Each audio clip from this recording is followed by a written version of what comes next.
For generations, Canada's Arctic was seen as a fortress of ice, a vast natural barrier that secured the northern flank of North America. This simple geographic fact shaped the nation's entire sense of security. But that fortress is melting, and it's happening at a speed no one anticipated. This is triggering a profound geopolitical shift, and today we're going to break down this new era of competition in the high north. That statement right there marks the end of an era. The comfort that the polar ice cap once provided is simply gone. You see, this wall wasn't just a physical barrier, it was a cornerstone of Canada's defense doctrine for a century. Its disappearance is transforming a once impassable region into a brand new arena for strategic competition. What was a buffer is now a vulnerable frontier, open to all sorts of new economic and military pressures. So let's start with the most direct consequence of all this warming in the Arctic. The very geography of global transit is being rewritten right before our eyes. A static frozen barrier is transforming into a dynamic open waterway. And believe me, the world is taking notice. And this gets to the very heart of the strategic problem. The opening of the Northwest Passage is creating a new maritime highway straight into North America. And make no mistake, this isn't some far-off theoretical issue. We're already seeing Russian nuclear vessels and Chinese state-sponsored ships probing these waters. For the first time in its history, Canada has to figure out how to monitor a newly accessible coastline that's actually longer than its Atlantic and Pacific coasts combined. That is a monumental challenge.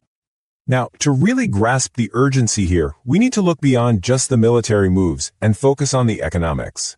Because this isn't just about controlling territory, it's about controlling the future of global trade. The big economic prize here is something called the Polar Silk Road. As the Northwest Passage becomes navigable for more and more of the year, it offers this incredible shortcut for trade between the economic powerhouses of Asia and Europe. We're talking about shaving thousands of kilometers off the journey. That means saving enormous amounts of money in fuel, time, and security costs when you compare it to going through the Suez Canal. So you can see why the nation that controls, or even just heavily influences this route, will hold massive leverage over global trade.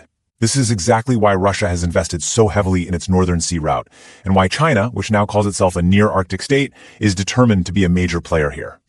The opening of the Arctic has kicked off a modern great game, but the players are arriving at the board with vastly different capabilities.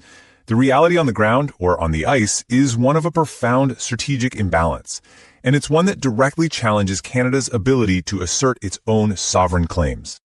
When you look at the hardware, the disparity is just stark. Russia operates a fleet of over 40 icebreakers. That's a force that is completely unmatched anywhere in the world. And critically, many of them are nuclear-powered, like their new Project 2220 ships. That nuclear power gives them almost unlimited range and the ability to smash through ice that's up to 3 meters thick, ensuring they have year-round access for both commercial ships and warships. China is also rapidly building its own capability, with advanced ships like the Xue Long 2. In contrast, Canada's fleet is small, it's aging, and it's frankly underpowered. The new Harry DeWolf-class ships are a step in the right direction, but they're patrol vessels designed for slushy first-year ice, not the thick multi-year pack ice where Russia's nuclear fleet operates without any trouble at all. And this brings us to the unvarnished truth of that capability gap. This is a blunt assessment that comes from within the defense community itself. If a heavily armed, nuclear-powered warship from a rival power decided to sail through the Northwest Passage today, Canada has absolutely nothing in its inventory that could physically stop it. This strikes at the very core of what sovereignty means, the ability to actually control your own territory. And this vulnerability is not hypothetical, it's happening right now. Chinese dual-use vessels, ships that serve both civilian and military purposes, have been caught mapping the seafloor inside Canada's economic zone. Now, why does that matter? Because detailed seafloor maps are essentially the roadmaps for submarine warfare. They allow submarines to navigate without being detected, to find places to hide, and to plan routes of attack. The fact that Canada had to rely on the United States to even spot this activity in the first place highlights a massive surveillance gap. And this dependency is creating real friction, with Washington pressuring Ottawa to spend more on defense, signaling that its patience for covering North American security is starting to wear thin. The challenges on the surface, as significant as they are at least visible. But perhaps the most acute and dangerous threat of all lies in the domain that we cannot easily see, the dark, opaque waters hiding right beneath the Arctic ice. You see, the Arctic Ocean is the perfect operating environment for a nuclear submarine. It has unique thermal layers, distinct layers of water at different temperatures that bend and distort sound waves. This makes traditional sonar detection exceptionally difficult, It's the perfect place to hide. While the US and Russia have been playing this cat-and-mouse game for decades, China is now looking to join in. To make matters worse, Canada's own Victoria-class submarine fleet is decades old and plagued by so many maintenance issues that it's often stuck in port. The result? A completely unmonitored underwater backdoor to North America. Reports of unknown underwater contacts, sonar pings that appear and then just vanish, are on the rise. And for Canadian naval commanders, the critical dilemma is their inability to definitively identify these contacts, leaving them in a position where they can't tell the difference between a whale and a foreign nuclear submarine. In response to this escalating crisis of sovereignty and capability, the Canadian government has made a dramatic, historically significant strategic shift. It's turning away from its traditional defense posture and looking across the Atlantic for solutions. The scale of this new partnership is immense. Canada is planning to join the European Union's Security Action for Europe program, or SAFE, a $150 billion rearmament initiative. To put that figure into perspective, this is one of the largest coordinated defense investments in recent history. And as the very first non-European nation to join, Canada is sending a crystal-clear signal about just how severely it views this threat.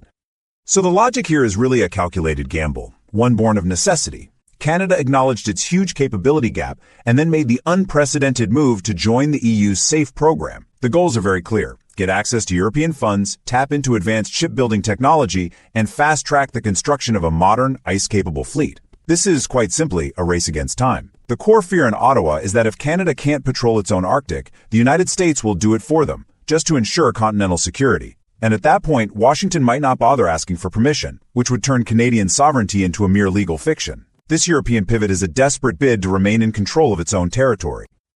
As this new geopolitical reality solidifies, the international community is watching very closely for key developments. The year 2026, in particular, is shaping up to be a critical period, with several potential flashpoints that will test intentions and capabilities in the high north. Analysts are focused on three specific indicators. First, the delivery of Canada's new P-8 Poseidon aircraft, a world-class submarine hunter. Its arrival in early 2026 will be the first tangible step in trying to close that underwater surveillance gap. Second is China's decision regarding its icebreaker, the Xue Long 2. If Beijing directs that ship to transit the Northwest Passage without seeking Ottawa's permission, it would be a direct public challenge to Canada's claim over those waters, and it would almost certainly trigger a major diplomatic crisis. And finally, the ongoing reaction from Washington to Canada joining a European defense pact will be crucial.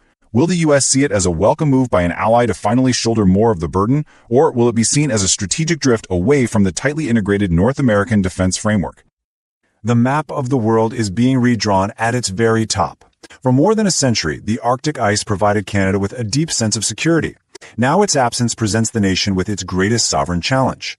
A new era has begun, one defined by open water, contested claims, and the arrival of powerful new actors.